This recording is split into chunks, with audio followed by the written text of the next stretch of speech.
Selamat petang. Good afternoon everyone. Terkejut pula. Hope you are enjoying your lunch. Actually hari ini pada pukul 1 ada satu ceramah on mental wellness through plants. So whilst you are enjoying your lunch, I'm just gonna share with you some points about mental wellness. So this is presentation by YMU Corporation, also known as Serbajadi, and I'm Manyi. Hi everyone.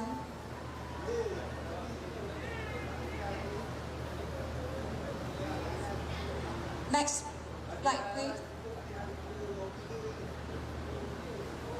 So the objective of this talk is to raise awareness about mental wellness, reduce the stigma, and promote well-being practices. So why I say reduce stigma? Because when people hear mental wellness, they will think about orang killer. But actually, mental wellness is way beyond that. It's more than just orang killer. It can be depression, it can be emotional issues and things like that. And the outcome of today's talk is to cultivate practices that can support emotional well-being and improve mental wellness through plants. Next slide please. The content of this talk will be a bit of sharing on who we are and mental wellness introduction, positive mental health, how plants can improve your mental health and wellness, and also plant care basics. Next slide please. So we are Serbajadi under the company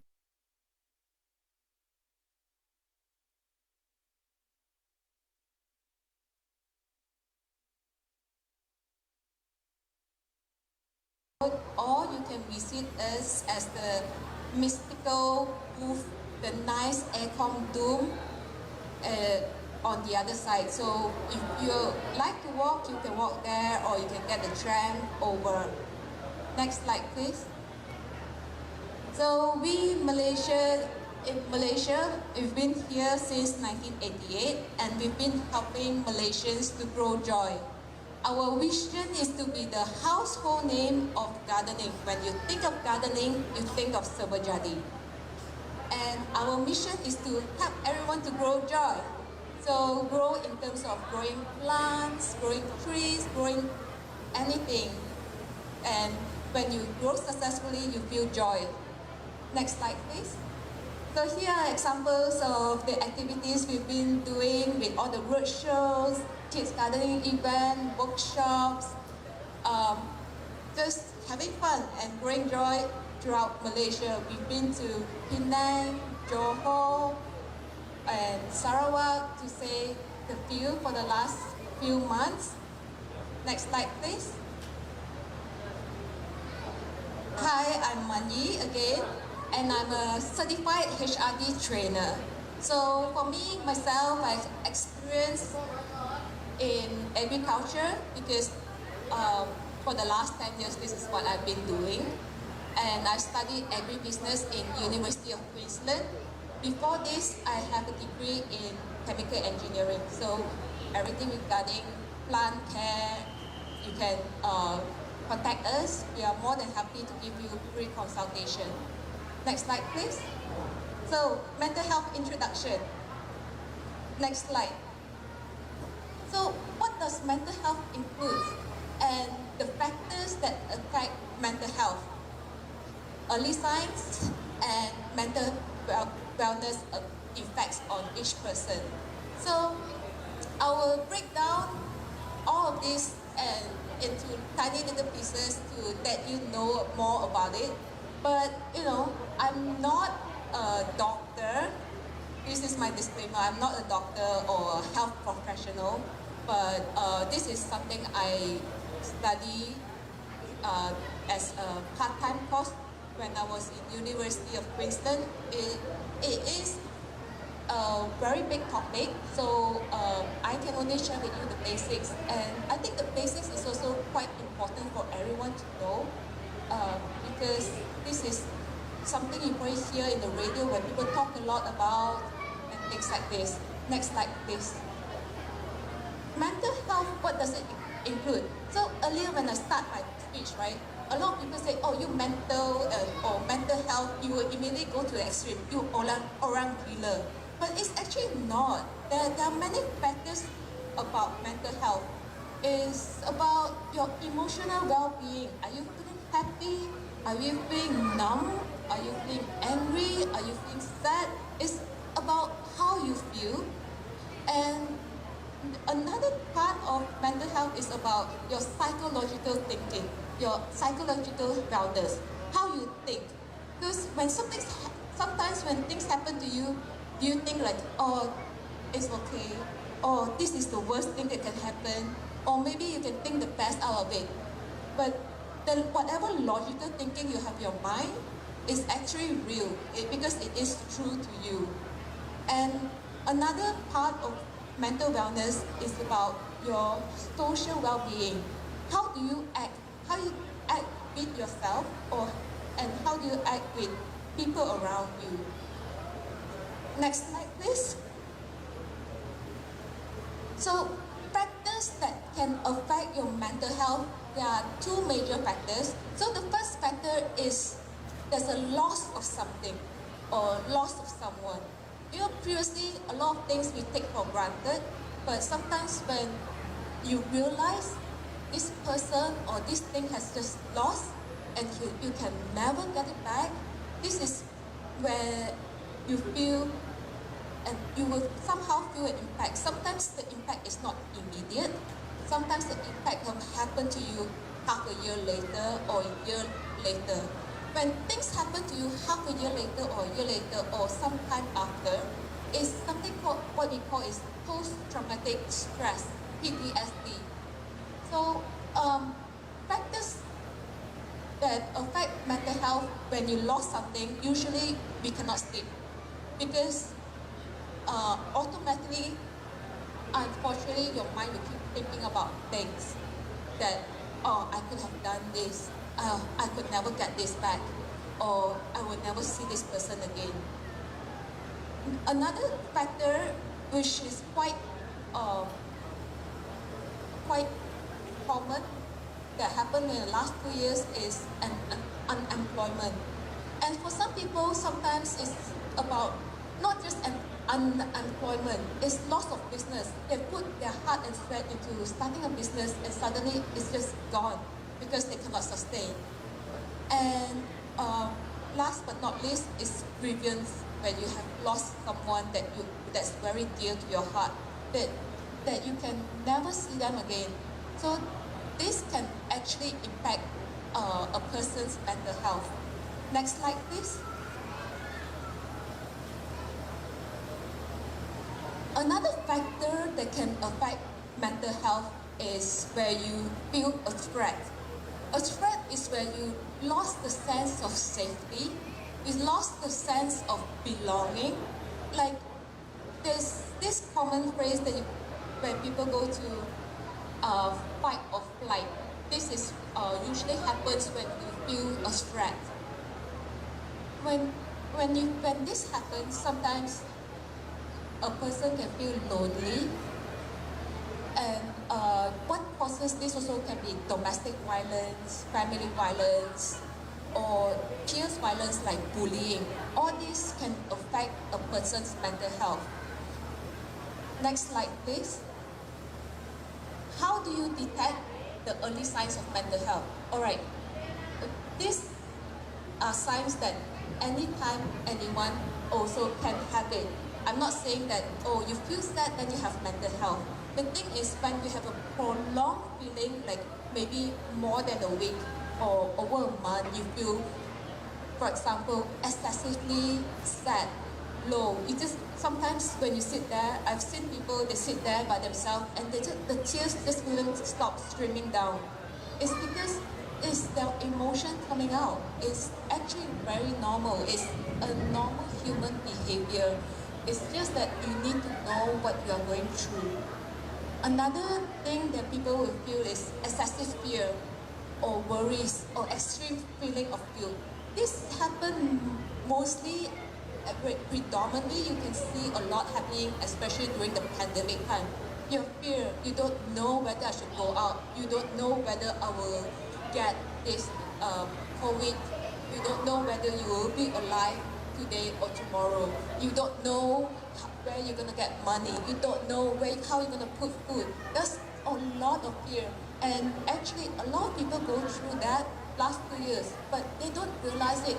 It has unconsciously put a lot of mental stress to a lot of people, especially if you are the breadwinner of the family.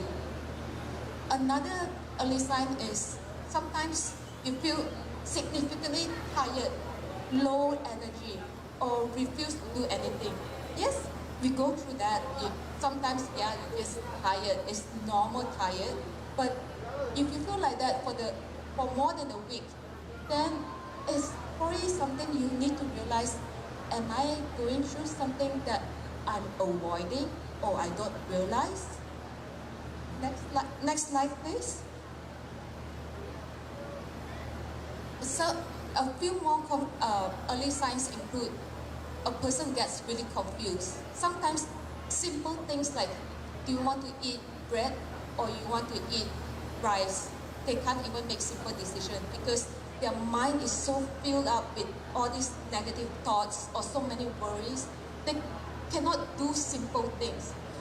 But and also, it's not that they want to be confused. It's just that they're so overwhelmed they cannot control themselves.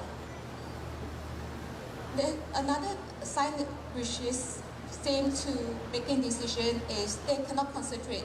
You can be talking to them, they might be just staring you blankly. They just open your eyes and just look at you, but their heart and soul is already somewhere else. Yep, maybe some husbands might experience that, but it's not because their mental wellness, this health issue, it's just that maybe the wife nagged too much. There's also a difference between that. But mental wellness is something that if you take note, you can be aware of. Another thing you can see, like extreme mood changes. Like suddenly this person is really happy, and suddenly this person is really sad, and suddenly this person, within just 2 minutes, they turn really violent and anger. It's just extreme mood changes that you'll be wondering, who am I talking to? Is this person okay? Another early signs of mental wellness is you just start withdrawing yourself from everything. Maybe usually you will go and meet your friends and family once a week. You just refuse. You cannot bring yourself to go and meet them. Or you just refuse to do anything else and isolate yourself. This is early signs that you have to pay attention to. Next slide, please. So what does mental wellness affect? It's because your mind is so busy with all these thoughts. It affects your personal creativity and potential.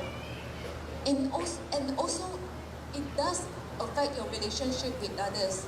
But the thing is, with this mental wellness awareness, the person that is seeing you going through, they know how to understand this mental wellness issue. Maybe we can avoid this relationship problem with other people. And when a person has mental wellness, they lost the sense of self. You know, we are perfect. We are blessed with a nice mobility. We can use our arms and legs. We have nice hair. Okay, hair might not be a very good example, but you've got eyes. If you've got mouth, you can eat. But you know, this person, every time when they look at the mirror, they just lost the sense of self. They're just like, who am I? Who do I belong to? What is this? What is this world? And things like that. Next slide, please. So those are the some issues with mental health that people might go through. Well, I'm going to touch on what about positive mental health. Next slide, please. The positive mental health benefits how to achieve and ways to maintain. Next slide. When a person has positive mental health, of course everyone wants to be positive because you get the best outcome, but it's not easy. It's so easy to tell people be positive, but it's not realistic. If you are positive all the time, then I really think you have mental wellness issue too, because you're not allowing yourself to go through all the emotion being a human. So the positive mental health benefits includes a more positive attitude towards self and towards other people. When you view people, you view them with love, you view them with care, rather than you view them with anger.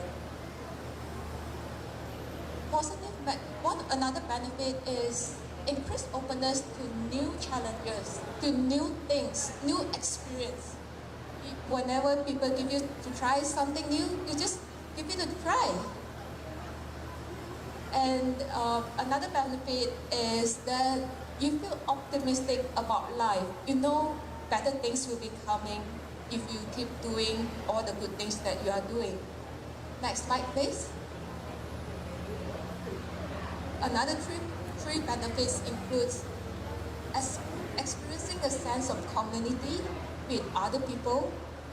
You have a goal and value-driven life path, and also you are able to engage in warm and trusting relationship with the people around you.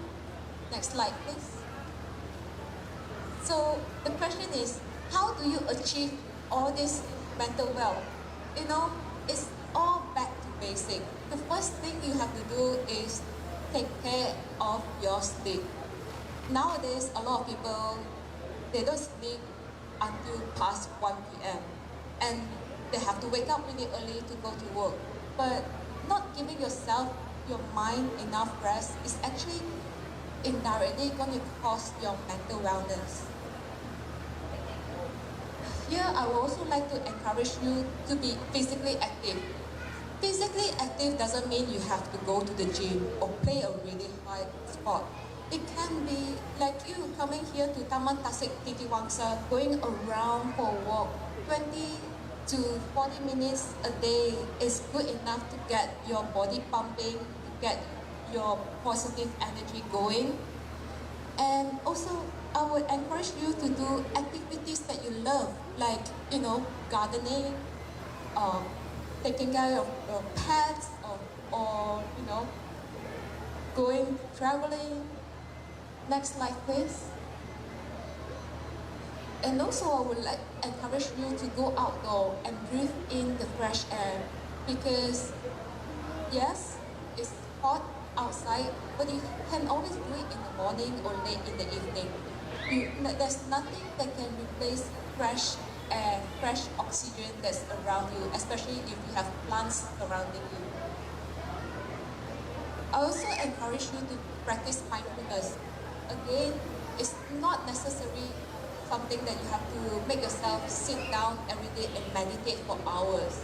Mindfulness can be so simple. It can just be a 10-second taking in deep breath.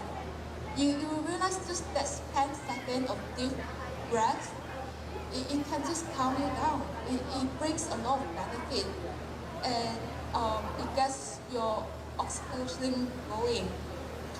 If all this does not work, it is really recommended that you seek professional help, because professionals are trained to talk to you. It's not a taboo anymore, like, oh, you have to see a psychologist, that means you're psycho. It's not a taboo. Sometimes it's just a simple stress. It is better that you tackle it right at the beginning before it gets really, really, really bad. Next slide, please.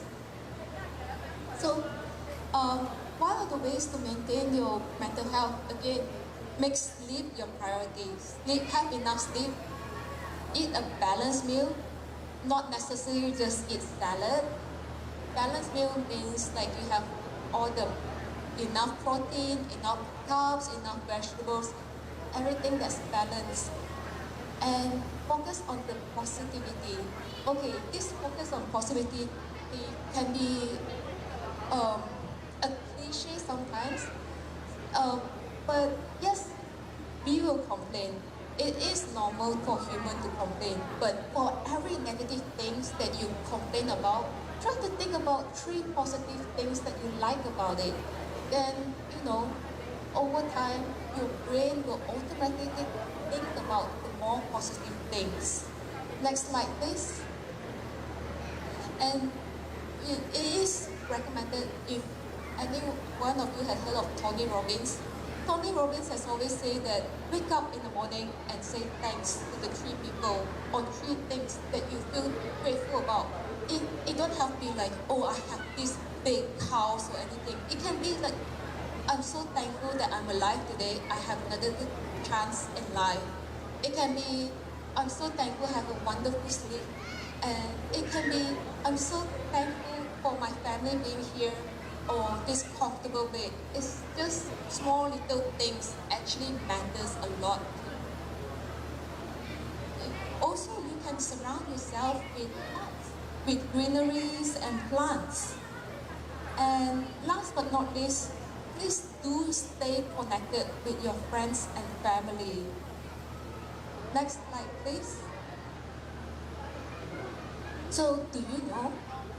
A recent study by University of Florida, it says that if you garden twice a week, it can help to reduce stress, anxiety, and depression.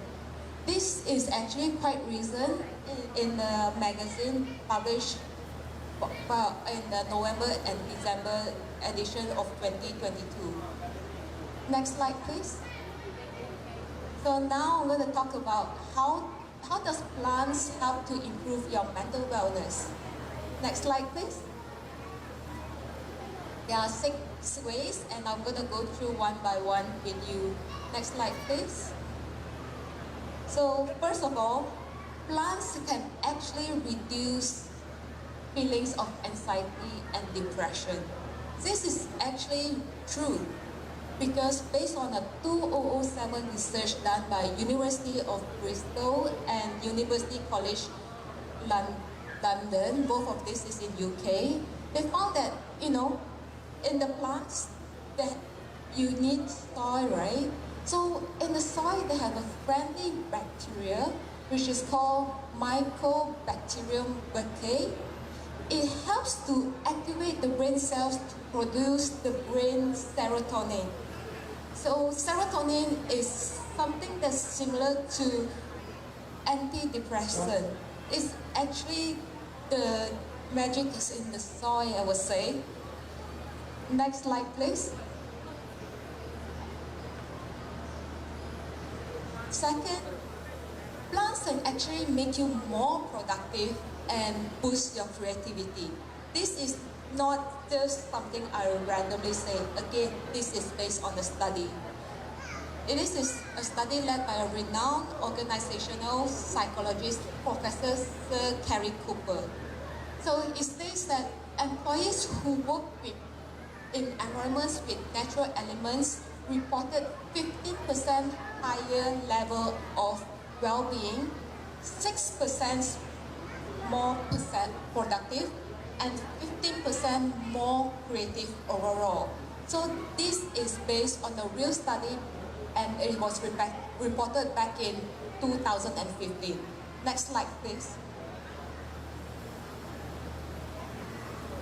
Third, having plants, it helps you to have a better concentration and memory.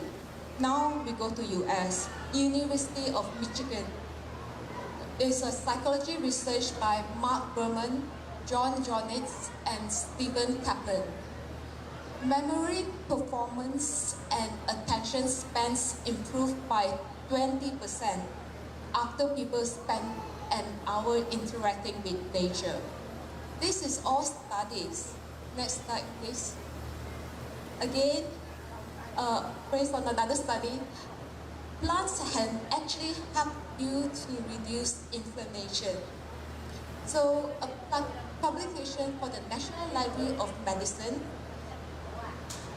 shows that subjects exposed to the forest environment or maybe park like here showed a reduced oxidative stress and pro-inflammatory levels. So plants can help you reduce your inflammation. So maybe if those that have arthritis or inflamed muscle, just spend some time in the park or a forest, you will feel the benefits of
Hey, I have one question.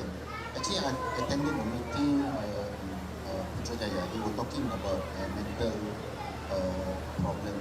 Okay, and for your information, in Putrajaya we have a lot of good taman, like what you can see in Wangsa. See, but surprisingly, during that meeting, they said the visitor actually is not from Putrajaya.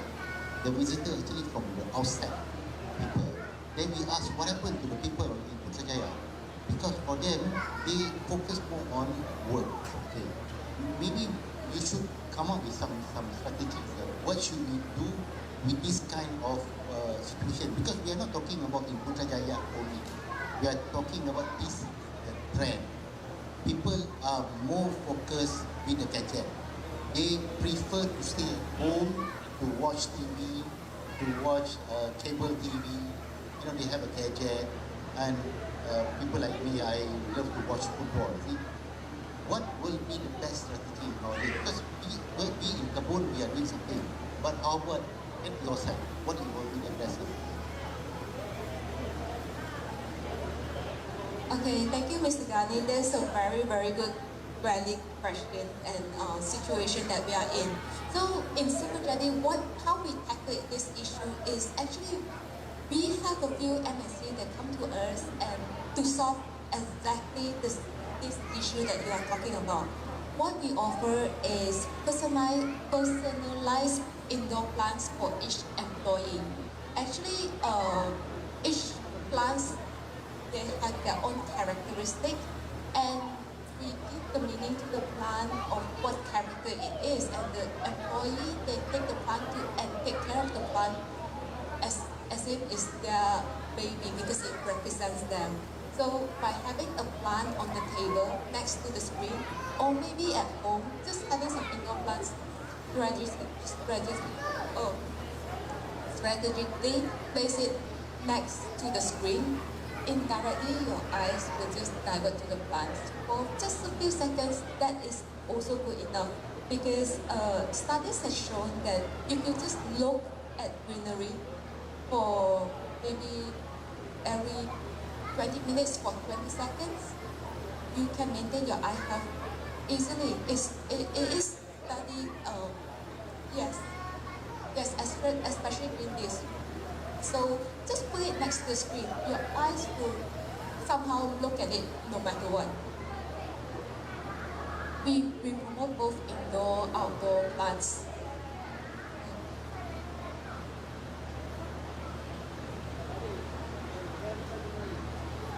Yeah, real plants makes a lot of difference.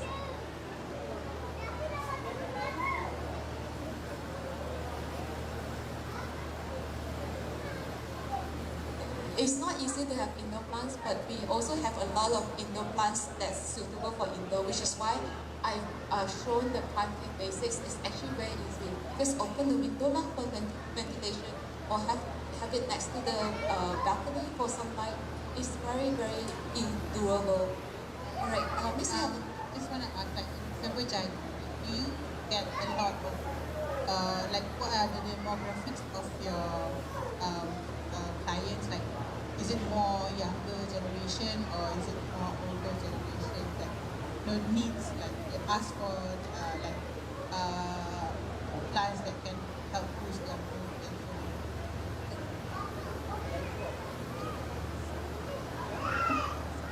Thanks, Siti Haja. Thank you for your question. Actually, the demographic is moving to the younger crowd. And in fact, you see some younger people, they're spending a lot of money on all these exotic plants. So I think maybe thanks to pandemic or something, during the last 2 years in pandemic, people have increased their interest in gardening because there's nothing much to do at home, right? Gardening is one of the way you can go outdoor in a way. Yeah. Thank you, Cindy. I've got another lady asking a question.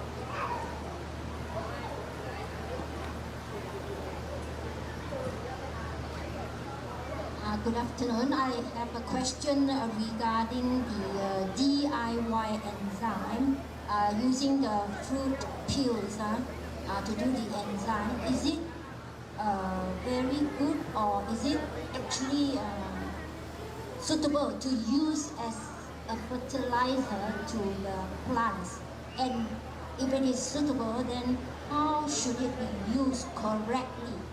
Because I have these fruit peels like this mandarin oranges and tangerine and all the peels, many fruit peels. I DIY it to become enzyme, but I have query on how to use it as fertilizer to make these flowers bear more flowers for the plants to grow more healthily. My question is it advantageous? Is it good to use it, or is it the correct way to use it as a fertilizer? Thank you. Thank you, Madam Eve, for your question. Actually, enzyme, when you look at enzyme, what it is a natural probiotic. And probiotic is really good for plants. The thing is, how do you know whether it's suitable? Well, the first thing is you need to keep the enzyme and let it ferment for about 3 months or more to make sure that there's all the good things are there and all the bad things are gone. So that's the first thing. Second is, if you're not too sure about your enzyme, because when it's homemade, it's based on your kitchen waste. Your kitchen waste can be different from my kitchen waste and can be different from anyone's kitchen waste. So the first thing you need to do is to apply that, you have to dilute with water, and the water has to be room temperature. I would say use a cupful of water, use a cupful of enzyme and dilute with a bottle of water.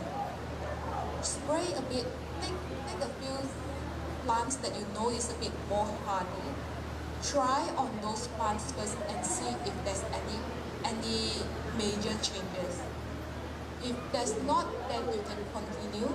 You can either increase the dosage, the concentration, or you can increase your the frequency. But don't just dilute and apply to all plants, because all those plants are a lot of hard work, right? Try on a few hardy plants first, then slowly move on to the more sensitive plants. And really, really good job for making your own enzyme, because it's so ecological and recycle. In this recycle economy, it is really, really thumbs up to what you're doing. Any more questions? Okay, I guess that's it. Again, guys, thank you very much for your time and listening.